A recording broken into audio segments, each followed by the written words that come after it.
get started with our very first breakout room, which will give us an opportunity to sort of share our feelings and how we're coping and our self-care mechanisms. We are going to briefly go over some of the local election results. So I'm going to share my screen while Pia gets ready to go over those results with us. Great. Thanks, Nicole. I'm Pia, she, her pronouns. I'm going to be talking about local election results that San Diego 350 endorsed. As Nicole says, don't talk about election results, but she means more candidates than some of these local measures. But first, I want to go over, we saw great voter turnout this year. There are still ballots that need to be processed, but as of now, voter turnout is at 83.3% in San Diego County. That's a couple percentage points higher than the turnout from 2016. So it's been great to see so many people being engaged in the voting process, in the election process this year. So to our endorsements, San Diego 350 endorsed 8 different props and measures this November. You can see the chart that Nicole is sharing on the screen right now. In San Diego, City of San Diego, we had endorsed 2 measures. One was successful, one was not. Measure B passed with almost 75% voting in support. Measure A, you'll see, fell short.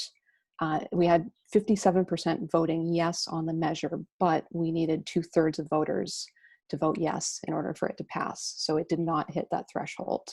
So it fell short.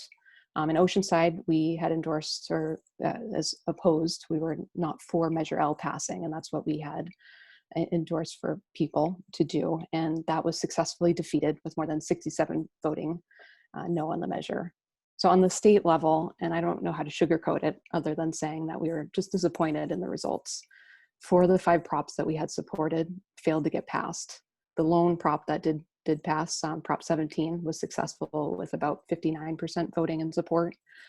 Of the ones that failed to pass, we were especially disappointed with 15, 16, and 17. So 15 would have increased funding for schools and services by closing property tax loopholes for big businesses. That was defeated with about 52% voting in opposition. Prop 16 would have reinstated affirmative action. That was defeated with about 57% voting in opposition. And then Prop 18, which would have allowed 17-year-olds to vote. They would have been able to register to vote in the primaries if they had turned 18 before the same year's general election. That was defeated with about 56% voting in opposition. So all in all, it wasn't the results we were hoping for with our endorsements, but we're thankful for the items that did finish in line with the endorsements that we had proposed. Back to you, Nicole. Thank you so much, Pia. We really appreciate you going over that information with us. Yeah, certainly some disappointments there, but that's why a meeting like this is so important, so that we can come together as a community and figure out what we can do moving forward to keep pushing the legislation that we think is impactful for our community and for the climate. So now we are going to move into our very first breakout session, and it's only going to be about 5 minutes, and we are going to be putting everyone into pairs, so you'll only be speaking with one other person. And our idea for this breakout session is really for us to sort of tap into how we're feeling and share some of the self-care routine or self-care things that you all have been doing during this election cycle, because we know that it has been a stressful process leading up to the election, and even so the week of the election. So please share with whoever you're paired with how you're feeling, some self-care things that you're doing outside of the political sphere to stay healthy, how you're navigating really to take care of yourself in this post-election landscape. So I'm going to be posting this prompt in the chat so that everyone has access to it, because I know I said a few different things. So let me just add this. All right, so the breakout 1 number prompt is there. Again, just be mindful of what you're saying. We don't want to make anyone uncomfortable. If something is said during one of the breakout sessions that is triggering, please feel free to to message either me or San Diego 350, who's the host, and we'll try to take care of it. But we are excited for these really fruitful conversations. And without further ado, Max, I'll let you send us to the breakout rooms. Okay, I'm gonna pause. Needed to go. I hope that you enjoyed the conversations that you got to have. I know the person I was paired up with, Megan, we had this fantastic conversation about our master's programs and in life. So we really hope that that was a really like fun way to unload like how you're feeling and also express gratitude with someone new. Now we are going to actually let, it looks like Masada is next on the agenda. So we're going to briefly just address some of the big election takeaways, mostly the local takeaways. So Masada has a few minutes to share her thoughts on this. Hey everyone, Masada here. For those of you I haven't met, I'm the Executive Director of San Diego 350. I've been involved since 2011 and it's great to see all of you. I'm gonna try and squeeze a few things because I don't have very much time into about what happened with the elections. But also I made a blog on this topic, which I'm going to put in the chat. So that has a lot more detail. So if you're interested in this kind of like politicking, you can go and check it out. All right. There we go. First of all, who's a little less anxious now that the election's over? Definitely me.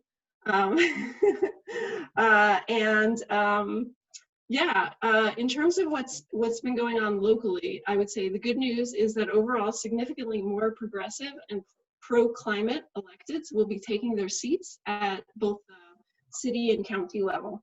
And you've probably seen some of these results, but you know, the San Diego County Board of Supervisors flipped Democratic, and District 1, which is in the South Bay, Nora Vargas beat fellow Democrat Senator Bang Hueso. You might recall that we unsuccessfully lobbied Senator Hueso on oil drilling setbacks over the summer. So we're hoping that Nora will be better for climate. In District 3, which is in North County, environmental champion Tara Lawson-Remer beat incumbent Trump supporter Kristen Gaspar. So yay term limits, first of all. What does this mean for the county? It means that hopefully environmentalists can finally stop suing the county over its terrible, terrible climate action plans. So far, the county has spent over $1 million in taxpayer dollars over 3 lawsuits to defend really bad plans. And hopefully we can get a good climate action plan. Also, hopefully the county can stop greenlighting new sprawl developments and switch from opposing to supporting transit at Sandag and MTS. That would be a big deal. The city of San Diego, of course, went way more Democratic. Todd Gloria will be the next mayor. He was the mayor when San Diego's groundbreaking climate action plan was developed, and he spoke at our climate march in 2014. But on the downside, his top staff that he just hired are straight out of the Chamber of Commerce. So that should be interesting. Then all 5 council seats that were up went Democratic, giving the Democrats an 8-1 vote on the council. 2 of the 5 new council members we've partnered with directly in the past. Almost all of them consider climate change a top priority, which is really great. And the public policy team met with all 5 of the new council members as part of nonpartisan visits it made with all of the candidates for council. And we will be building relationships with them. So we'll have a much better chance of getting stronger climate policies. It won't all be smooth sailing, as there are a lot of other critical issues on the table. There's a funding crisis, there's COVID, of course, and we'll have to see where things go. One thing is we'll get a feel for how progressive the new council members are by seeing who they choose for the council president. If you haven't been following this issue, San Diego 350 is supporting Monica Montgomery Stepp to be the next council president. And you can take a look at that website, which I built over here. Sorry, can't type and talk at the same time. Let me just see where I was here. Oh, just wanted to say it's also looking in other parts of the county, like SD 350 member and ally Jack Hsu. Looks like he's won a council seat in La Mesa. and that our ally Marcus Bush has won a council seat in National City. So overall, between the city, the county supervisors, and some of the representatives on some of these other cities, what that means is a big power shift on the SANDAG and MTS regional boards. And for folks who haven't participated in that before, those are the regional agencies that control transportation in the area. And so we should see some big changes on transportation as the regional transportation plan is underway. And these issues are something we've been fighting since our organization started in 2011. So bottom line from me is we'll have more opportunities to advance climate solutions in San Diego in 2021. The work that we've been doing so far has been paying off, and we've been seeing, we've been seeing progress in who's getting elected and how much they care about climate. So I really want to thank everybody for the work they've been doing. But now we will need your help even more than ever to get some of these policies really made concrete. So I hope everybody will join me in rolling up your sleeves and getting to work in 2021 on this. Thank you so much, Masada. That was really powerful and so poignant. And it is true, there is a lot of work that still needs to be done, which is why we rely on you heavily, the community of SD350.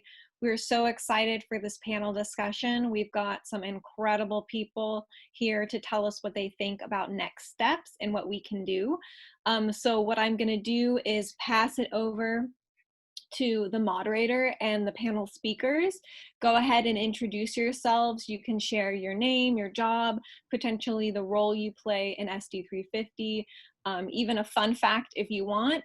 But when you're done, please pick the next person that you want to pass the mic to so that we can go through these introductions smoothly. All right, so I'll pass the mic to Rebecca to start. Hi everyone, Rebecca. I am a board member with San Diego 350 since 2019, and I've been volunteering since about 2013, and I'm involved mostly in the MET team and the New Jedi team. And for work, I practice maritime and personal injury law as my day job. Maria, do you want to go next? Sure. Hey guys, I'm Maria Rivera. Been volunteering for San Diego 350 around also since like 2014 on and off, and I'm mostly also in the newly formed Jedi, and I do some stuff with the media team, communications. I work for UC San Diego Health. I went to Cal. I have a bachelor's in conservation. I'm trying to get my master's in environmental science and natural resource planning.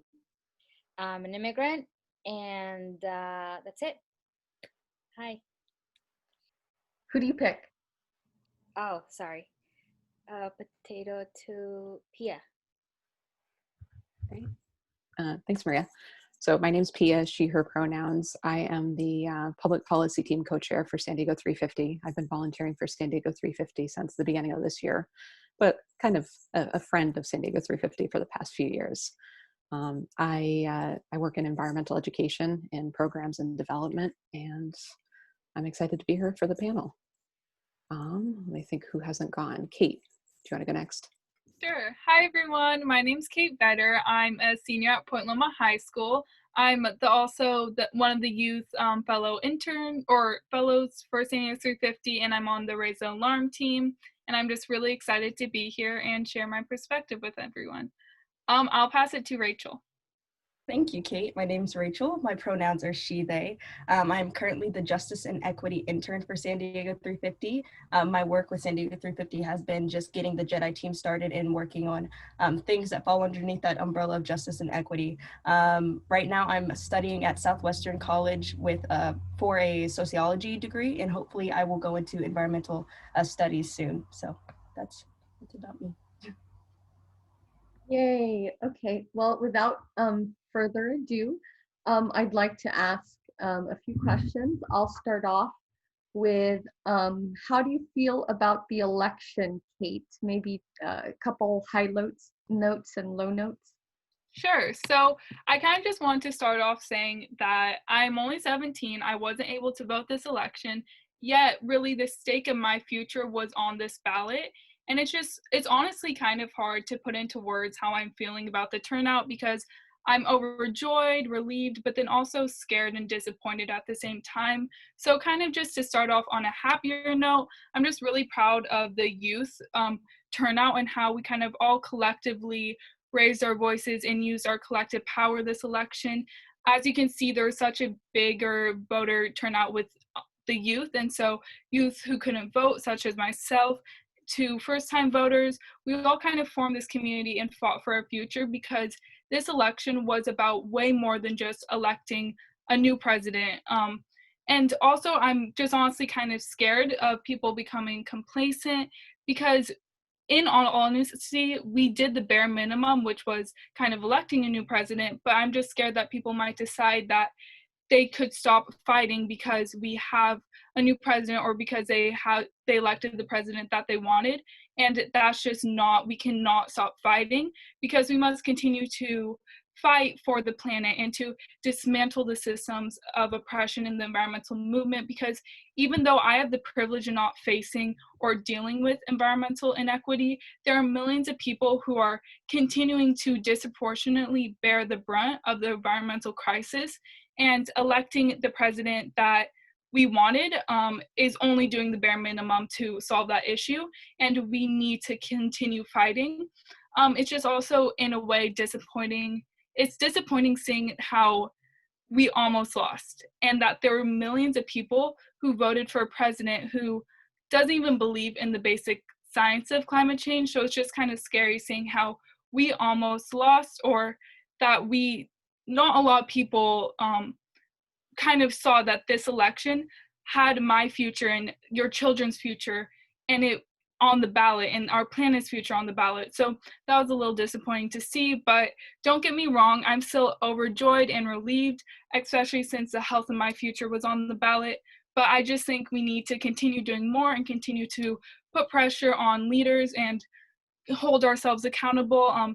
I just think we must continue fighting and make sure that our leaders prioritize the planet and its people for not only the next 4 years, but just kind of forever, because we must continue to fight. I'm really happy about the outcome, but also there's things that we still need to keep doing, because just one election is not going to solve all the issues, and we just must continue fighting. So that's my take on the election. Thank you so much, Kate. I think that's a great message, and I think what you said, keeping up the fight, is the really key thing in everything. Pia, did you want to share your thoughts on how you feel about the election, maybe some high and low notes? Yeah, a high note for me is just seeing how many people are engaged. Voters, obviously, we had a huge voting turnout, but just people who are volunteering to get out the vote. I really enjoyed interacting with all the volunteers that I did within San Diego 350 and beyond. And, it's fun to see so many passionate people out there, because I feel like I'm a passionate person who wants to get involved. And so being around those other type of people who are also passionate about making things happen is really great to see. A low for me, I definitely agree with everything Kate said. A low for me is really just seeing how many people voted for somebody who doesn't seem, at least to me, aligned with the things that I value. And my biggest struggle there is when you go outside of trigger words that have become divisive topics and you just talk on issues. I don't feel like we're that far apart, but it's you get on these words that mean certain things to certain people or don't mean certain things to certain people, and it's hard to get somewhere, especially with the people that you care about in your life. So I've struggled with that I was hoping for pretty much everyone to vote for one person in this election, and that didn't happen. So that's a big low for me. Did any of the other panelists want to share their thoughts on how they feel about this election and maybe their high and low notes? Yeah, if it's okay if I go. Yes. I definitely wanted, thank you, Rebecca. I definitely wanted to echo Kate's sentiments of being a youth. Although I was able to vote my first time this year, I'm 19, it was really saddening to see what all it comes on a ballot, because when you're growing up, you just hear, oh, it's the president, like they choose the president. But there's so many things on a community level that people can help if they choose to vote. So I think it was disheartening to see or realize that so many people haven't been voting when they can make so much change with this ballot, you know? So I think that was really eye-opening for me. But just in general, I was very stressed. I am African American. I feel like there was just a lot of worries from this community that maybe hate crimes would start coming back up again. So I'm still not leaving my house just yet, just in case, because it's just very fearful. And I'm sure there are many other BIPOC individuals that are kind of feeling that same weariness, where it's like kind of an outlash or a backlash. So just a little bit stressed, but I will say I was momentarily relieved to know that we got a better outcome than we could have with the other candidates. So I'll just leave it there. It's not too bad, but. Thank you, Rachel. Unless Maria, you wanted to say something, I'm going to move on to the next question. Yeah, we can move on. What are the main challenges you see moving forward, and how do we address them? And Maria, if you could start. Yeah, we can move on because I'm next anyway.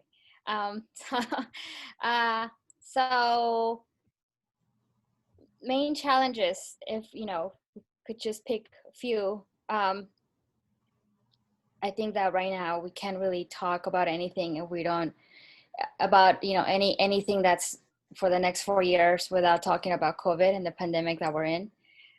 So the challenge is not just the COVID pandemic, but not learning the lessons and returning to status quo right as the lockdown is removed and we all start filling the freeways and our economic stimulation returns to business as normal.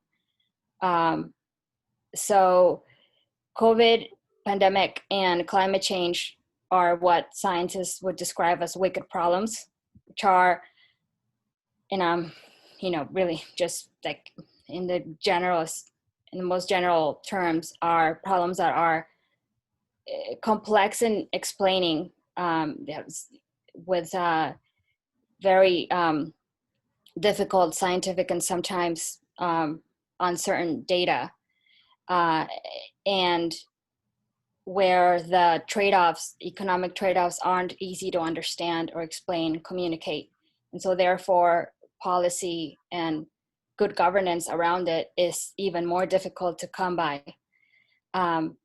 So those are like wicked problems, and both the COVID pandemic and climate change, though, have sort of the same solutions or steps, next steps, which are good governance and informing people and making decisions and policy making based on data and based on facts and based on science. So that's one problem is, sort of learning the lessons from the last 4 years, but also from COVID pandemic, knowing who is being affected the most, and really not, having amnesia over what, who's actually in the lines for bread baskets and to unemployed and who cannot pay their rent right now, and who's being squeezed by food and water insecurity. And I guess then the other challenge that I would say is that we don't just need to go back and return to normal the deregulation that this administration did, or whatever wasn't litigated, what he was able to do, what they were able to do. Let's remember that even before this administration, we didn't have very good environmental policy in place, and that for as far as our subsidies to big ag and our subsidies to fossil fuels, that doesn't change whatever whatever political party is in the executive. So we can't just return to a 2012 level. We need even greater behavioral changes from individuals, but also significant industry and energy reduction in demand and production. So let's remember that we haven't won, and that unless we hold this administration accountable and to his climate change plan and to zero net emissions by 2050, nothing's really going to change. And that will not happen unless we have significant movement in Congress as well. So I would just say that now is the time to hit the turbo in activism and in making people more aware. I think that in America most people are aware and is maybe disagree on how to pay for changes, but they are aware that climate change is a problem that is happening. And then of course what are the biggest challenges that we face? We are still, food waste, biodiversity loss. I have a list, the laundry list: plastic pollution, deforestation, air pollution, agriculture, melting ice caps.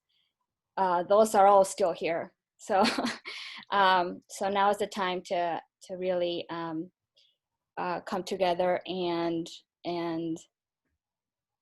put all our efforts. So I'm so happy that everyone, is here, and also, echo Kate's sentiment that, or I don't know, I think everybody said it, Pia said it at one point, that it's very uplifting and encouraging to see San Diego 350 being so active in the community.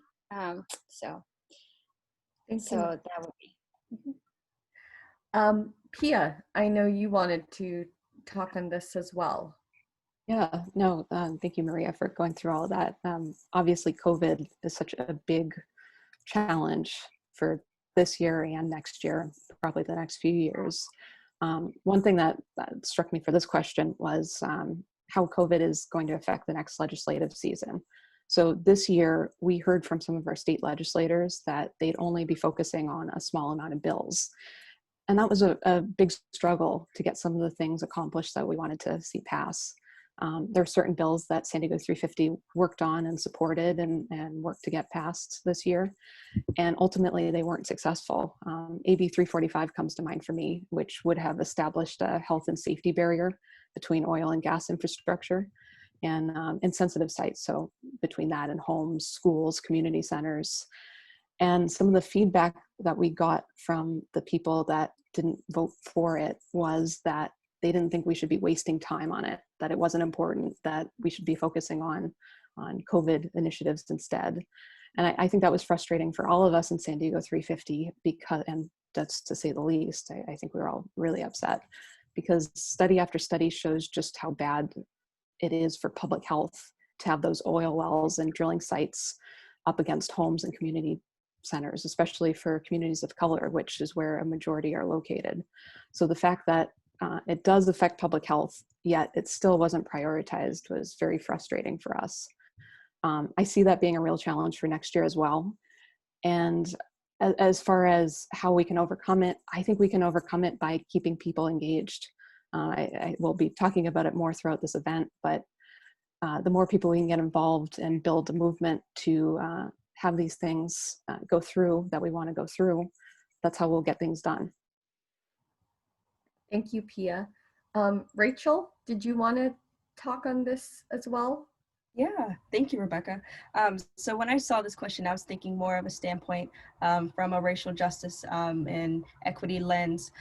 So I was thinking that it's a similar sentiment that many of us have said today, complacency. I think that's going to be the biggest challenge that we're facing right now.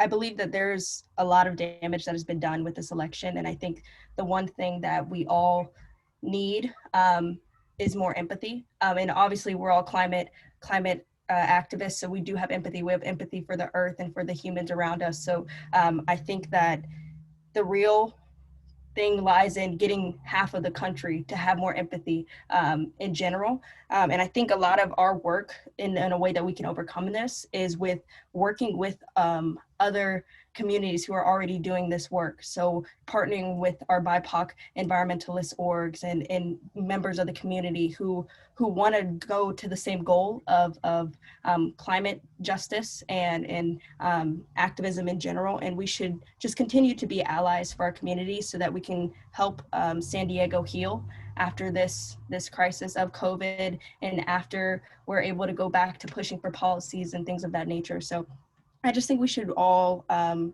be more cognizant of empathy in general and just trying to work with other communities and continue this fight and create a people building movement.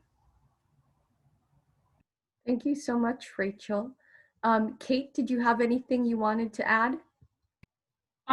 Not really, just I agree with what everyone was saying, especially what kind of Pia was saying, how it might be harder to get things passed because a lot of kind of leaders are focusing on COVID. And I know with kind of the campaign that I'm working on right now, we have to kind of work around that because we're trying to reach out to the school board, but since they're kind of focused a lot on COVID and getting kids back into school, it just kind of have to work around that. So I think that's definitely one of the issues, but just keeping people engaged is one of the solutions I think we're going to have to continue working on.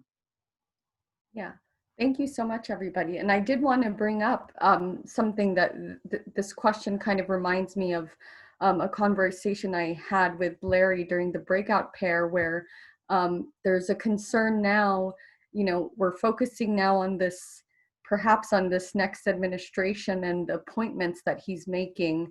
And how he's tapping into people like his climate liaison is someone with a bad environmental track record.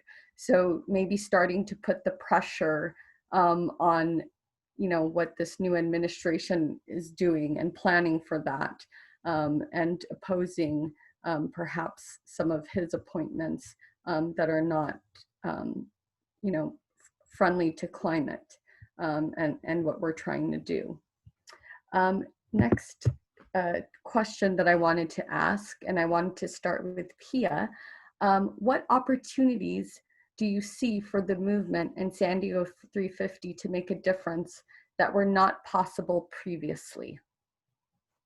You know, and Rachel and Kate kind of mentioned it in the last question.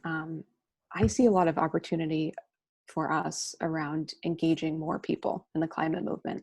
I think for us to do anything, we need people. And, you know, San Diego 350 has already been building a movement of people for years. And I think we're going to continue to do that. You know, climate is a top priority for more people now than ever.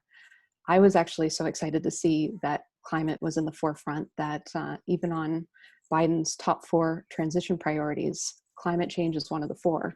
I don't think we've ever had a presidential candidate or president who has been that vocal about climate being a priority. And I love seeing that.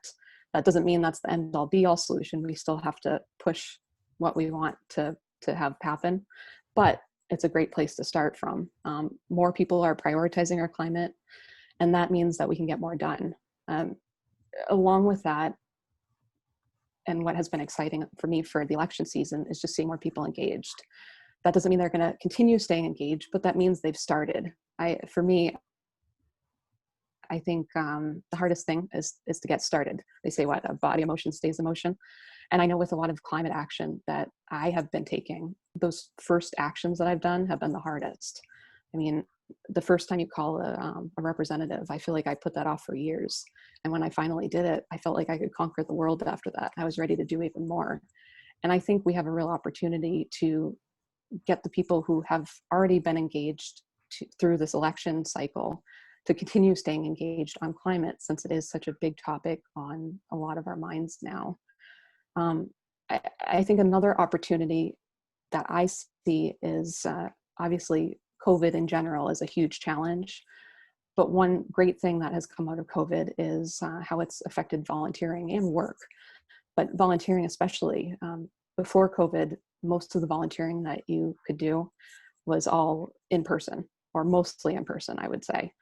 And I think that's been a challenge for a lot of people to be able to volunteer. I know a lot of people around my age, the millennial category, have jobs, might have families, have a lot that they're doing, and it's hard to do more.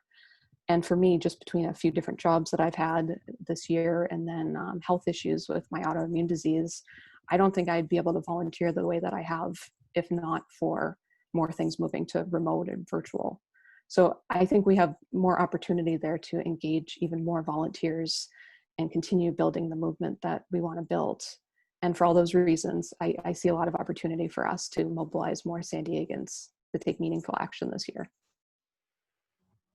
Thank you so much, Pia. I appreciate all those words.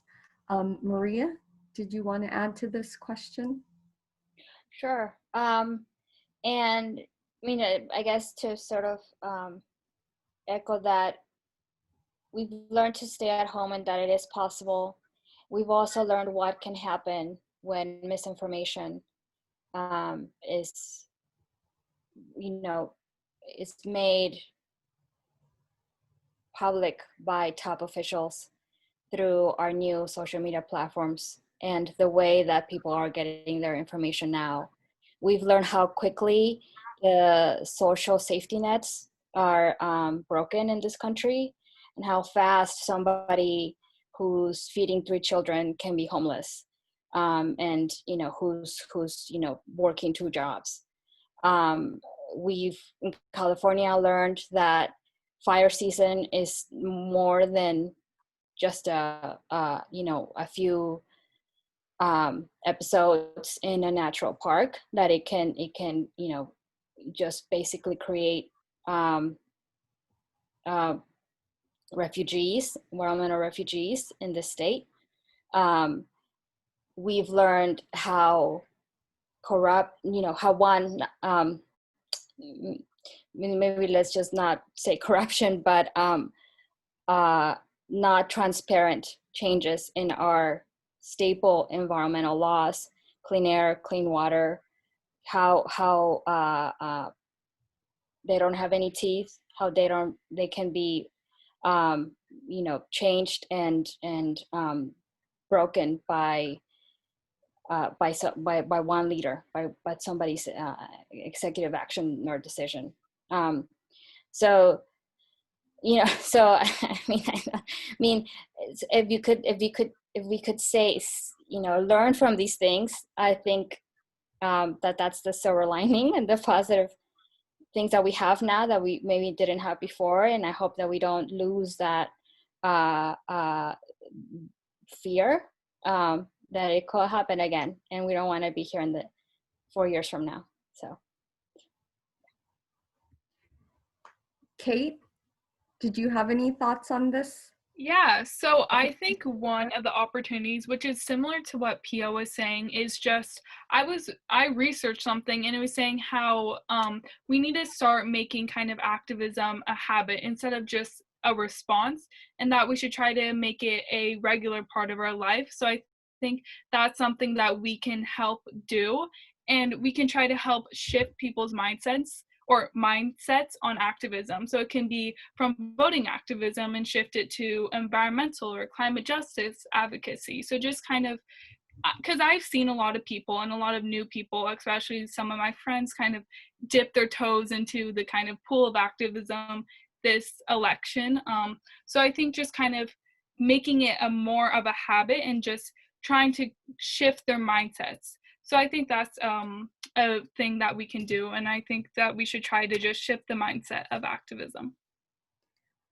I love that, Kate. And I think I had read somewhere that we really need to shift the spectator identity that a lot of us have, and realize that we should be engaging in politics because it is personal and it does affect our everyday lives. So, getting away from just being a spectator to becoming a person that's activated and an activist, getting that to be part of our identity instead. I think that's great. Rachel, did you have any thoughts on what opportunities you see for the movement? Yeah, I think San Diego 350 is so special in the fact that we have so much. We are a great people building movement. We already all are really strong. We're very organized, and we're good at attacking a lot of things at once, which is not what a lot of organizations can say. But I also think it's awesome because we have the ability to be such a great ally to so many BIPOC organizations and communities who are already doing or living the life of climate injustice and combating that and things of that nature, you know? So I think we really have this opportunity to use our allyship and be there for these communities and be there for the BIPOC individuals in San Diego, be there for the individuals who are from the Kumeyaay land, be there for our disenfranchised communities, be there for Barrio Logan, you know, and continue pushing for policy that genuinely brings change and environmental justice for all these communities. Word, Rachel. And I was thinking what you were saying there. In speaking of opportunities, it's interesting because they mentioned how this year Georgia and Arizona, you know, I think Georgia hasn't turned Dem until since 1992, and a big part of that was like, oh, look at what happens when we pay attention to disenfranchised communities and try to get you know, people on the ballot, what we can do. So I was thinking about that in terms of a climate perspective as well. And even in Arizona, you know, if you look at the state and where, you know, votes were turned blue, it was a lot of the Native American communities and tribes. So to me, it was interesting in that, you know, there's a lot that we need to be doing there, a lot of opportunities there. So thank you for that, everybody. Another question, and Rachel, I wanted to actually start with you on this. There's a lot of course, racial issues at the forefront this year with everything that happened with George Floyd and other members of the African American community who were unjustly, who were murdered. And that has become at the forefront. How do we focus on that, you know, for this coming year and years to come? Yeah, thank you so much, Rebecca. So I think I was listening to you and Kate kind of speak about the spectator lens. And I think that is something that a lot of us in this space are realizing that we have, that we aren't necessarily in the throes of these things, but we've been watching this whole time, even if we didn't realize that we were witnessing. So I think this summer when George Floyd was brutally murdered, and all of us were home because of COVID, so we had to see it. You couldn't really escape it. It activated a lot of people who wouldn't have normally really paid attention to it because this has been happening for years. It's not new. As someone who was in the Black Lives Matter movement or engaged in it due to my identity from like the age of like 13, it's been going on for a very long time, and his is not the first one caught on camera. I think that this moment really allowed a lot of people and a lot of activists from every realm, not necessarily just racial justice, to really sit back and think like, hey, what is my part in this? What is my activism doing to stop something like this from happening? And I think that's what we can start doing as a climate organization. We can start using a racial justice and equity lens, and really begin with the first step of just listening. If we begin to just listen to the BIPOC communities, and in this case, let's say the Black communities in San Diego who are talking about climate justice that has a lens of racial justice as well. And I'm just using this example because it's my identity and that's how I understand it. So I don't want to speak over any other BIPOC individuals who are in the group. But if we begin to listen and see how our work as climate activists can go to multiple goals at once, Sorry, BIPOC is Black, Indigenous, persons of color. My bad. Thank you for asking that. I usually just say that without thinking of the definition, so my apologies. But I think the first step is listening, and the second step is to start being introspective. So I know the Jedi team, we've been doing racial justice trainings to really have the members of San Diego 350 start thinking about their part in white supremacy and how that has permeated the climate movement for so long. And that's not in a way to point fingers at anyone, but it's allowed us all to start approaching activism with nuance and understanding that it's climate injustice doesn't look the same for everyone. And there are disenfranchised communities, and there are things like environmental racism that are affecting other communities at a way more disproportionate rate than others. So I think once we start with the listening, then we go to the introspection and start thinking about, okay, I'm learning the basics of racial justice, white supremacy, my part in climate injustice, and all these things. How can I apply that to myself? So I think that's what the end goal is applying it to your own life, your own activism, and removing yourself from that spectator standpoint and finding a way that you can do something to help in these moments. So. Thank you so much, Rachel. Maria, did you want to answer this question as well? Yeah, thank you, Rachel. That was really great. And I'm so thankful that you're with San Diego 350 for a few more months. So happy about that.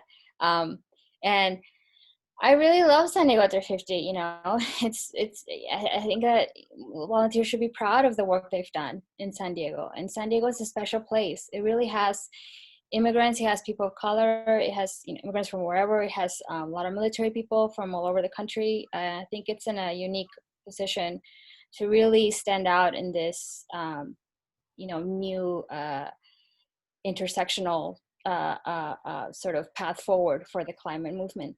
And so I guess what I would say is, just everything that Rachel said is awesome, and I'm all for it, and I'm here to support her goals as well, and our new Jedi team's goals. But we could all be bold. I think that sometimes those voices, like Rachel said, were always there, and the struggle was always there. It's just a matter of more people being into with it and knowing that, feeling empowered or feeling that they can make a difference. And so, I know that most San Diego 350 volunteers are already bold because they joined San Diego 350.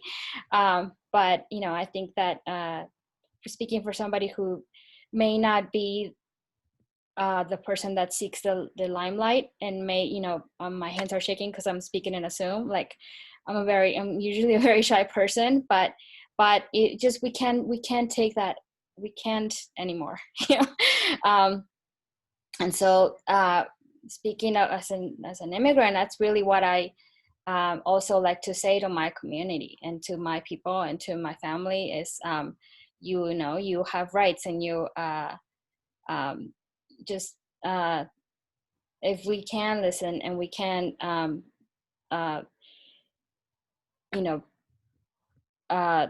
understand that those struggles are going on around us, I think that San Diego 350 can be more powerful than it already is. So I'm just happy to see this as a question. And thank you, Maria. Before I get to Kate, I know Rachel wanted to say, add something. Rachel, yeah. Did you want to briefly add something? Definitely. Thank you, Rebecca. Sorry about that. But speaking from what Maria just brought up, I think that I don't want us to think of racial justice as separate from environmental justice and climate justice. It's all intertwined. It's intersectional. So I just want us to really think about the power that we would have if we were to address all of these things at once, because then we would be bringing in so many different people from so many other communities, and we all go to the end goal of saving the climate and saving the planet, So if we think about it in the lens where we're protecting everyone and we are taking care of everyone, more people will feel inclined to join the movement and work for our main goal. So thank you, Rebecca. Thank you, Rachel.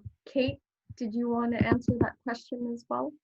Sure. I kind of just wanted to answer that question in the viewpoint of my privilege. So I just want to say that there is such great privilege that if you don't have to like exactly deal with those, and that if you have the privilege to use it to just help the people and help the planet and make sure that your environmental advocacy is intersectional. So I was thinking what Rachel was saying was just kind of um, bringing it into your life, just making sure that you're bringing it into your advocacy and your activism, and just making sure that whatever you're doing, you're also thinking about how different situations disproportionately affect different people, and to always remember that, and to always remember that you not only need to fight for the planet, but you must fight for the people, and fight for the people that are bearing the brunt of this issue disproportionately, because that is the truth that's happening right now. And if we ignore that, and if we don't listen to, they are experiencing this firsthand, or they know people who have, that's it, that would be the issue if we don't listen. So I just think making sure that you go to those Jedi trainings, that you just show up and make sure that you are just trying to make your environmentalism intersectional, because and use your privilege to, if you have it, to fight for the planet and the people, and to make sure that you are giving others a space to just raise their voices, and to make sure that everyone's voices are heard, and that they have a space where they can amplify their voice, because we just must fight in this kind of intersectional lens. And if you have the privilege, just try to make sure that you are using it to better the planet and help people. Thank you so much, Kate, for all that passion, for all of you having so much passion. Pia, did you want to answer this question? If not, I'm going to move on to the last question here for our panelists before we wrap things up. Well, one thing I wanted to say, and hopefully maybe it'll help someone in the Zoom meeting.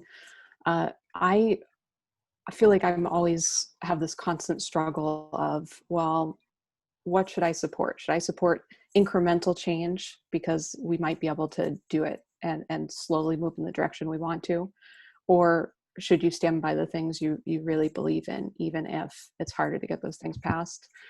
And I feel like the one thing I took away from a therapist that I saw a couple of years ago, I had basically asked her that question. I was really struggling because, you know, as Maria said, it takes this bold action on individuals and as a whole for us to accomplish anything. But I also, you know, you have that struggle of, well, should I support this one legislation if I'm putting time into something?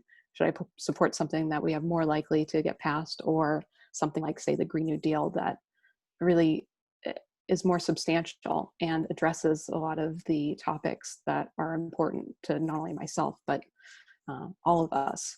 And she said, you know, I mean, even if you don't succeed, you have to pursue the things that you believe in. Otherwise, you're not going to do well. You can't basically half-ass something. You really have to go in what you believe and take bold action there. And so I think that's something that at least I try to do. And that's why I like being involved with San Diego 350, because a lot of these values of environmental justice and racial justice is on the forefront here. And we're thinking about it all the time and trying to figure out ways that we can do even more. Align and partner with BIPOC organizations and beyond. So that's the only thing I would add.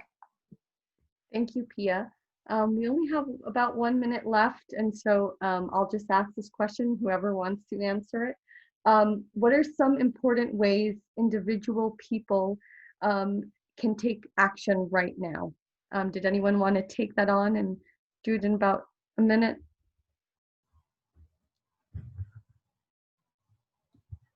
Any of our panelists?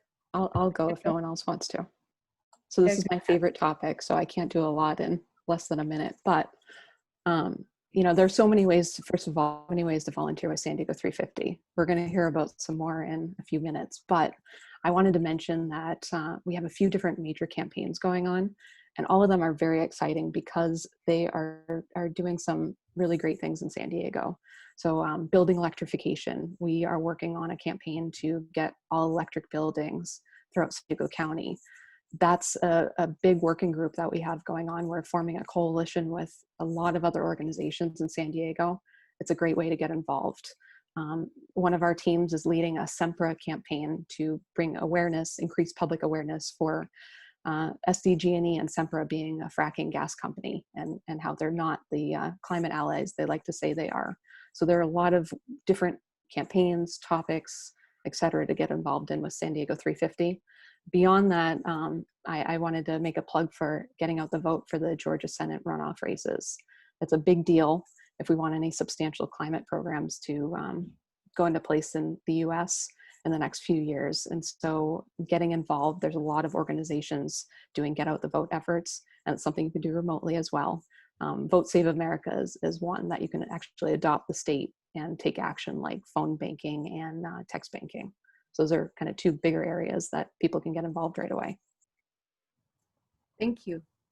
I think unless somebody wanted to add, one of the panelists wanted to add something very briefly, I think we'll wrap it up and give it back to Nicole. Thank you so much, panelists, for everything, for giving your time and your wisdom and sharing your thoughts and feelings with us. Thank you guys for listening.